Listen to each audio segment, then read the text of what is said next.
한 사람의 삶이 한 도시의 교육이 되기까지 얼마나 많은 교실을 지나 얼마나 많은 아이들을 만나야 했을까요?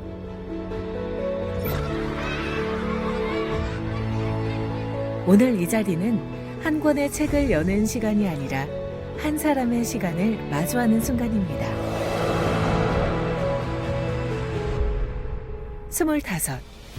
중학교 교사로 처음 교단에 섰던 날, 오석진의 교육은 언제나 현장에서 시작됐습니다.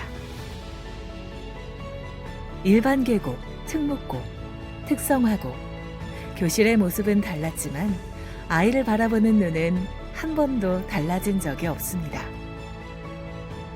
넉넉하지 않았던 형편 속에서도 배움의 끈을 놓지 않았던 소녀는 공주고 수석이라는 이름으로 자신의 시간을 증명해냈습니다.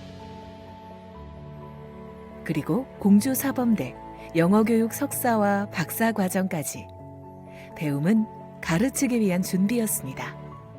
사람이 태어나서부터 그게 바로 교육의 시작이고, 그러다 보니까 부모가 바로 최초의 선생님이고, 우리 가정이 하나의 교실이었고, 또 부모의 사랑과 열정이 바로 교과서로 시작되는 겁니다.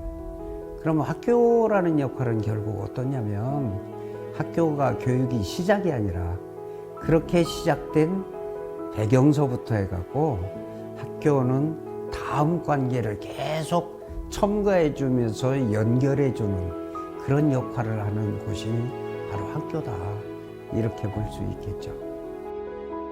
장학사, 장학관, 교육국장. 교육행정의 중심에 섰을 때도 그의 기준은 분명했습니다. 탁상이 아닌 현장, 제도가 아닌 사람. 교육은 문서로 완성되는 것이 아니라 삶으로 이어져야 했기 때문입니다.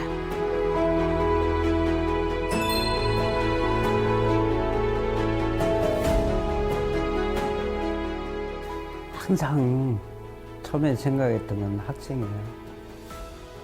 내가 어떤 결정을 하고 어떤 행동을 했을 때 이것이 학생들에게 어떤 의미로 다가갈까, 그것이 제일 고민했던 거고 항상 신경 썼던 거죠. 제가 어떤 역할을 이렇게 쭉 정책을 결정하고 하는 역할도 과정 속에 계속 있었잖아요. 있으면서도 나 혼자의 생각도 중요하지만 나의 생각보다는 학교 현장 생각이 굉장히 중요하다. 애들과 함께 있는 선생님, 그리고 옆에서 보살펴주는 부모님, 이분들의 생각이 어떠냐, 또 학생은 어떤 생각을 갖고 있었는가, 이런 의견 수렴을 하는 그런 과정이 굉장히 중요하죠. 브라질 한국교육원장으로 국경을 넘어선 자리에서도 교육의 본질은 같았습니다. 그리고 퇴임 이후에도 교육은 멈추지 않았습니다. 공교육이 닿지 못한 곳에서 다시 사람을 잇는 일. 행복교육 이음 공동체는 그렇게 시작됐습니다.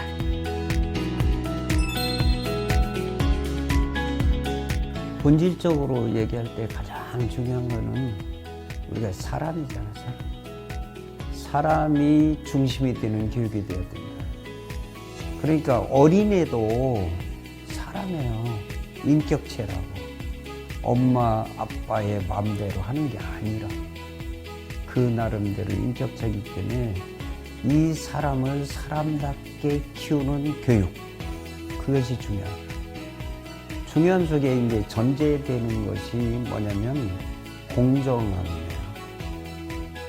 공정함이라는 것은 타고난 역량이 다를 수도 있어요.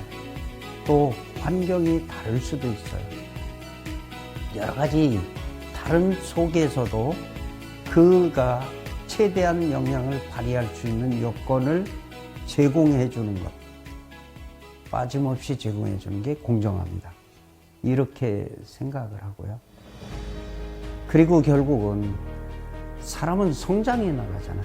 성장해 나가기 때문에 학교 교육이라는 것이 미래를 바라봐야 한다.